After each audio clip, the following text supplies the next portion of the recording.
నమస్తే, శ్రీమాత్రే నమః.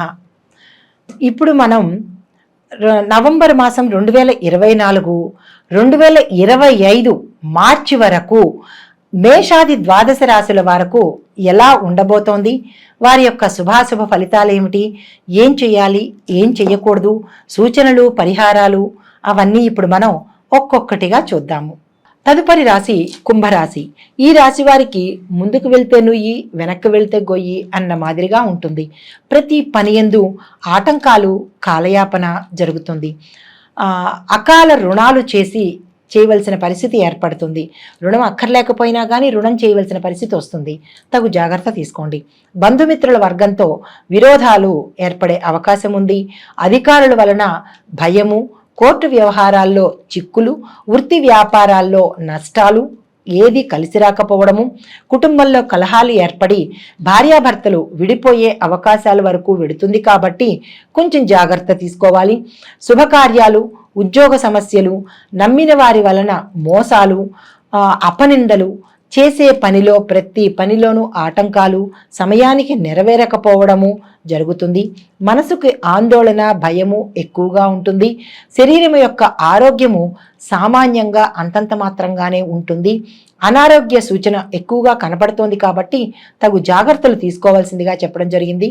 మోసపోవడము, దగా చెయ్యడము చేస్తారు. మీకు వారి దగ్గర నుంచి కొంచెం జాగ్రత్తగా ఉండండి. గుప్త శత్రువులు ఉంటారు. మీ చుట్టూ ఉన్నవారు, మీరు నమ్మిన వారే మిమ్మల్ని మోసం చేయడం జరుగుతుంది. అది బంధువర్గంలో కానీ, లేదా మీ చుట్టూ ఉండే స్నేహితుల వల్ల కానీ, లేదా మీ కార్యాలయంలో ఉండే, లేదా మీ ఆఫీసులో ఉండే, లేదా మీ బిజినెస్లో మీ పక్కనే ఉండే వాళ్ళు మిమ్మల్ని మోసం చేసే అవకాశం ఉంది. కాబట్టి సంయమనంతో తెలివిగా ప్రవర్తించండి. ఎవరిని నమ్మకండి. తరువాత ఆరోగ్య విషయంలో జాగ్రత్తలు తప్పనిసరిగా తీసుకోవాల్సిందిగా చెప్పడం జరిగింది. అయితే ఈ రాశి వారికి ఆయా రంగంలో ఎలా ఉండబోతోంది చూద్దాం. ముందుగా విద్యార్థులు కష్టపడి చదివినా కానీ పాస్ అవ్వడం చాలా కష్టంగా ఉంటుంది. కుటుంబంలో చిరాకుల వలన విద్య మీదకి, అంటే చదువు మీదకి మనసు వెళ్ళకపోవడము, ఆటంకాలు ఏర్పడము జరుగుతుంది. తర్వాత జ్ఞాపక శక్తి లోపించడం వల్ల మీరు అటెంప్ట్ చేయాలనుకున్న పరీక్షలు కానీ, లేదా ఏవైనా ఎంట్రన్స్ ఎగ్జామ్స్ కానీ సరిగా ఆన్సర్ చేయలేకపోయే సమస్య ఉంది. కాబట్టి దానికి చిన్న పరిష్కారం చెప్తాను. గణపతికి లేదా దక్షిణామూర్తి స్వామికి, సరస్వతి అమ్మవారికి హోమం చేయించుకునే వాళ్ళు, శక్తి ఉన్నవాళ్ళు గణపతి హోమము, సరస్వతి హోమము వజని ఉపయోగించి చేయించుకోండి. అంత స్తోమత లేదు అని అనుకున్న వాళ్ళు గణపతికి 108 సార్లు ఓం గం గణపతియే నమః అనే మంత్రాన్ని చదువుకుంటూ ఉదయం పూట గరికమాలను స్వామివారికి సమర్పించి గూడాన్ని, అంటే బెల్లాన్ని నైవేద్యంగా పెట్టి మీ యొక్క సంకల్పాన్ని, అంటే జ్ఞాపక శక్తికైనా కావచ్చు, లేదా మీరు ఏదైతే అనుకుంటున్నారో చదువు విషయంలో దాని గురించి మీరు ఒక చిన్న విన్నపంలాగా రాసి స్వామివారికి పటం కింద కానీ విగ్రహం కింద కానీ పెట్టి మీరు మీ సంకల్పంలో చెప్పుకోండి.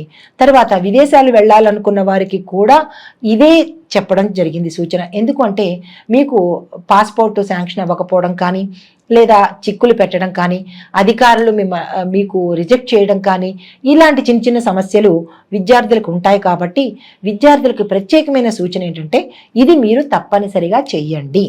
తర్వాత ఉద్యోగస్తులకి ఇష్టం లేని ప్రదేశాలకు ట్రాన్స్ఫర్స్ అయ్యే అవకాశం కనబడుతోంది.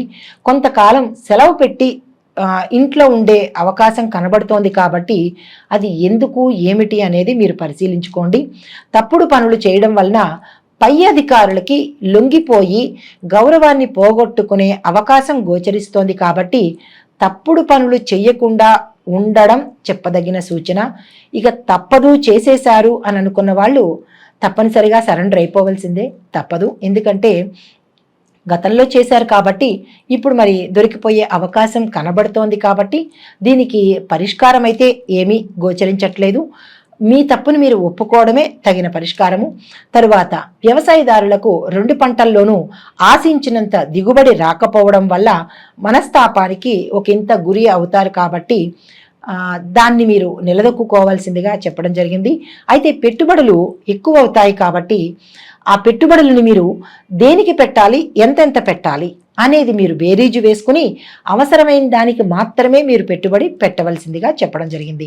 అయితే కౌలుదారులకు, చేపల చెరువుల వారికి విపరీతమైన నష్టం వాటిల్లే అవకాశం కనబడుతోంది.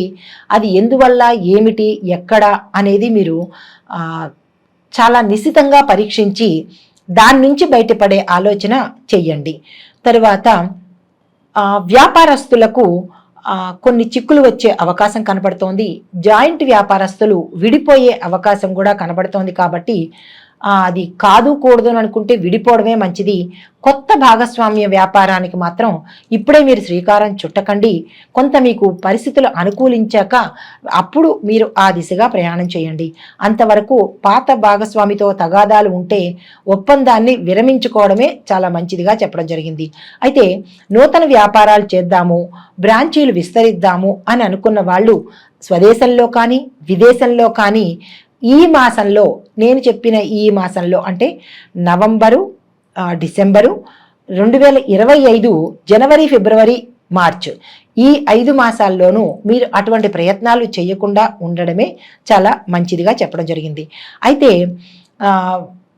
తదుపరి క్రీడాకారులకు, కళాకారులు, సినీ, టీవీ ఆర్టిస్టులకు, గాయనీ గాయకులకు ప్రోత్సాహకరంగా ఉండకపోవచ్చు. ఎందుకంటే ఆ దిశగా ఏమీ ప్రోత్సాహం కనబట్టలేదు. కాబట్టి మీరు కొత్తగా ఆలోచనలు చేయకండి. నూతన ఫిల్మ్ నిర్మాతలకు ముందుకు వెళ్ళకపోవడమే మంచిది. కొత్త సినిమాలు తీయకండి. అయితే ఒకవేళ ధైర్యం చేసినట్టయితే కనుక నష్టాలు చవి చూడవలసి వస్తుంది. కాబట్టి మీకు ప్రతిభకు తగ్గిన గుర్తింపు రాకపోగా నష్టాలు వచ్చే అవకాశం ఉంది. కాబట్టి ఈ మాసంలో క్రీడాకారులు కానీ, కళాకారులు కానీ మీరు ఏవైతే చేస్తున్నారో వాటితోనే అడ్జస్ట్ అవ్వాల్సింది. కొత్తగా ప్రయత్నం చేస్తే రాకపోగా అవమానాలు పాలయ్యే అవకాశం గోచరిస్తోంది. కాబట్టి ఆ దిశగా మీరు వెళ్ళవద్దు. తర్వాత కాంట్రాక్ట్ బిల్లులు అంటే కాంట్రాక్టర్స్కి బిల్లులు వసూళ్లు అవ్వడానికి ఆలస్యం కనబడుతోంది. లేబర్స్ వలన, లేబర్స్ అంటే మీ కింద పనిచేసే కాంట్రాక్ట్ లేబర్స్ వల్ల చాలా ప్రాబ్లమ్స్ వచ్చే అవకాశం ఉంది. కాబట్టి వారితో తగు జాగ్రత్తగా ఆచితూచి మాట్లాడండి. సమన్వయంతో చక్కగా వారి చేత పనులు చేయించుకోండి. అయితే ఆగిపోయిన బిల్లులు మీకు ఈ మాసంలో వచ్చే అవకాశం అయితే లేదు. కాబట్టి ఇంకా దానితోనే మనస్తాపం చెందకుండా కొత్త రకంగా ఆలోచించడం మొదలుపెట్టండి. తరువాత రాజకీయ నాయకులకు పదవుల్లో మార్పులు వచ్చినా ప్రజా సమస్యలు తీర్చడంలో, పరిష్కరించడంలో మీరు విఫలమవుతారు. కాబట్టి ప్రజాదరణ లేకపోగా అధిష్టాన వర్గంలోనూ కూడా పేరు ప్రఖ్యాతలు పోయి ప్రజాదరణ తగ్గిపోతుంది. కొత్తగా రాజకీయ రంగంలోకి వద్దామని అనుకున్న వాళ్ళు ఈ మాసంలో మీరు ఆ ప్రయత్నం చెయ్యకపోవడమే చాలా మంచిది. తర్వాత ఇప్పుడు నక్షత్రాల వారీగా ఎలాంటి పరిహారాలు, సూచనలు చూద్దాం. ధనిష్ట నక్షత్రం 3-4 పాదాల వారికి డిసెంబర్ 2024, జనవరి, ఫిబ్రవరి 2025 అన్ని విధాలా బాగుంటుంది. కాబట్టి లాభదాయకంగా, యోగ్యంగానూ ఉంది. కాబట్టి మీరు ఏవైనా పనులు, కీలకమైన పనులు కానీ, శుభకార్యాలు కానీ, ఏదైనా కొత్త వ్యాపారాలు కానీ మీరు ఏదనుకుంటారో అవి ఈ మాసాల్లో మీరు ఉపయోగించుకోండి. వాటిని సద్వినియోగం చేసుకోండి. మీ గ్రహాల యొక్క శాంతి కోసము మంగళవారం రోజున 1 కేజీంపావు కందులు కానీ లేదా కందిపప్పును కానీ మీరు దానంగా ఇవ్వాల్సి రావచ్చు. తర్వాత మీ అదృష్ట సంఖ్యలు 2, 3, 4, 7. అదృష్ట వారాలు ఆదివారం, మంగళవారం, బుధవారం.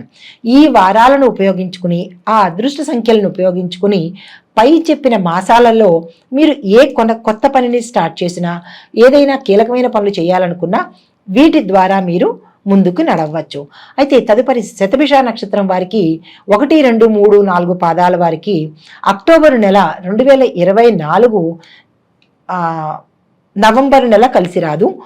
జనవరి, ఫిబ్రవరి, మార్చి 2025 సంవత్సరంలో అనగా వచ్చే సంవత్సరంలో అన్ని విధాలా బాగుంటుంది. కాబట్టి యోగదాయకంగా ఉంది. కాబట్టి ఆ మాసాల్లో మీరు ప్రత్యేకమైన శ్రద్ధ తీసుకుని వాటిని ఉపయోగించుకోండి.